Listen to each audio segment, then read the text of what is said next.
Managing trustee होते हैं, वक्फ में वाकिफ होता है, वक्फ होता है और मुतवल्ली होता है। ये सारे इस्लाम के अनुयायी हैं।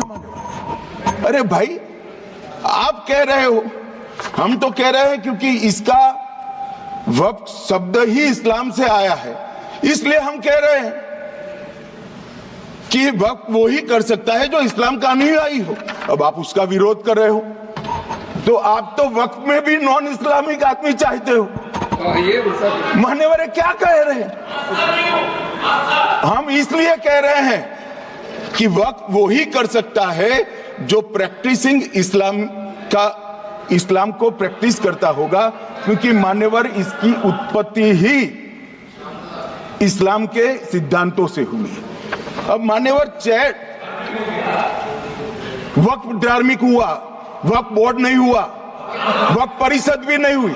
अरे सुनो भाई, मान्यवर ट्रस्ट के अंदर ट्रस्टी जो होते हैं, जो चर्च होगा तो क्रिश्चियन होंगे, पारसी भी होंगे, पारसी के लिए वो ट्रस्ट होगा, तो हिंदू होगा तो हिंदू के लिए।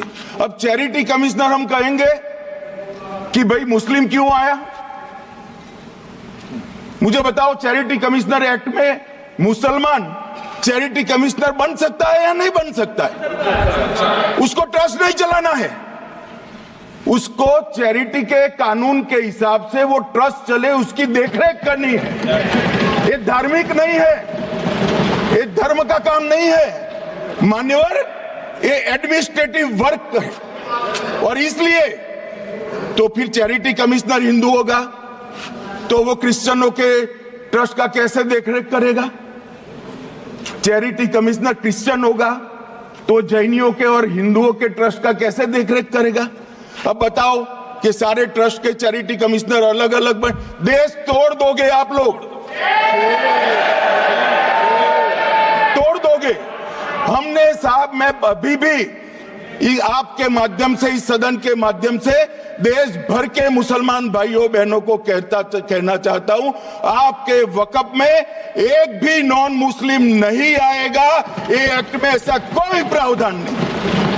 मगर जो वक्फ बोर्ड है और वक्फ परिषद है, उसका काम क्या है?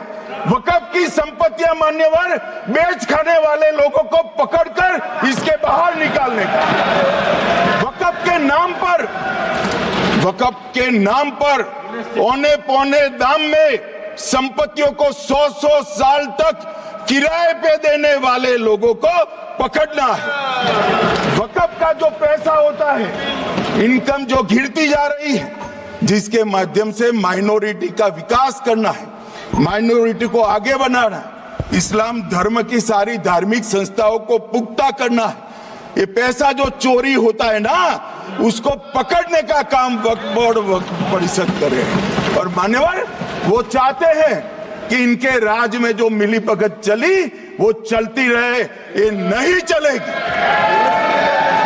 ये नहीं चलेगी। और मान्यवर, मैं आज आपको बताना चाहता हूं क्या स्थिति हुई है।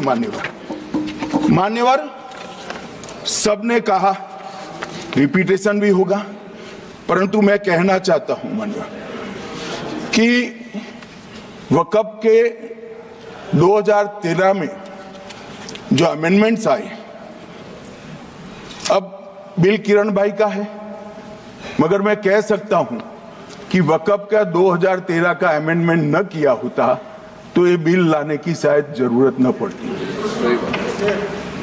सब कुछ अच्छा चलता था, 14 में चुनाव आने वाला था, 13 में रातों रात तुष्टीकरण करने के लिए वक्फ कानून को एक्सट्रीम बना दिया गया। और मान्यवर, इसके कारण क्या हुआ?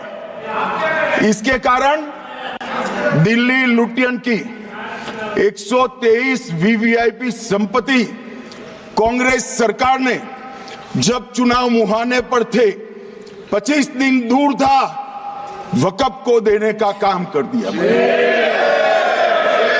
दिल्ली वक्फ बोर्ड ने उत्तरी रेलवे की भूमि वक्फ के नाम घोषित कर दी। हिमाचल में वक्फ की संपत्ति बताकर उस पर अवैध मस्जिद बनाने का काम किया।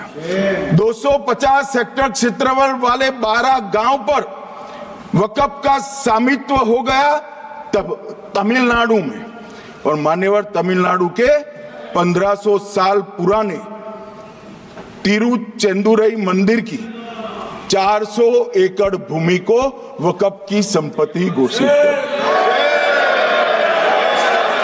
ये जब मंदिर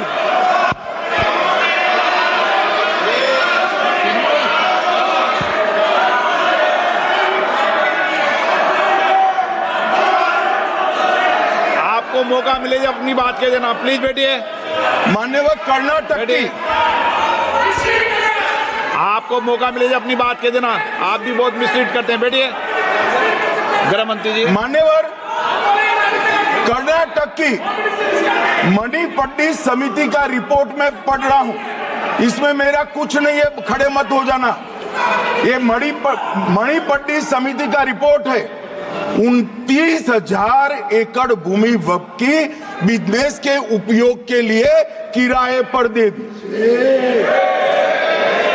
मान्यवर 2001 से 12 के बीच 2 लाख करोड़ की वक्फ की संपत्ति निजी संस्थानों को हस्तांतरित कर दी 100 साल की लीज पर। मान्यवर बेंगलुरु में उच्च न्यायालय में बीच में पढ़ना पड़ा, 602 एकड़ भूमि को जब्त करने से रोकना पड़ा। विजयपुर कर्नाटक के होनवाड़ गांव की 1500 एकड़ भूमि पर दावा कर उसको विवाद में डाला, और 500 करोड़ की संपत्ति जिस भूमि का मूल्य है वहां 5 स्टार होटल को महीने 12,000 रुपए के किराए से दे दिया। अब मान्यवर ये कहते हैं कि इसका हिसाब किताब न करो, इसकी देखरेख न करो। भाई ये पैसा जो है देश के गरीब मुसलमान का है, ये गन्ना सोटों की चोरी के लिए नहीं, ये इसको रोकने के लिए। और इनके जो ठेकेदार बैठे हैं मान्यवर, ये यहाँ गरज गरज कर बोलते हैं, खुद तो समझे बगैर बोलते हैं, कुछ समझ कर बोलते हैं। उनको लगता है कि इससे हम जीत जाएंगे। मान्यवर कर्नाटक में दत्तापीठ के मंदिर पर क्लेम किया, तालीपरंबा 75 साल पुराने एक दावे के आधार पर 600 एकड़ जमीन का दावा किया, और ईसाई समुदाय की भी ढेर सारी जमीनों पर कब्जा कर लिया गया।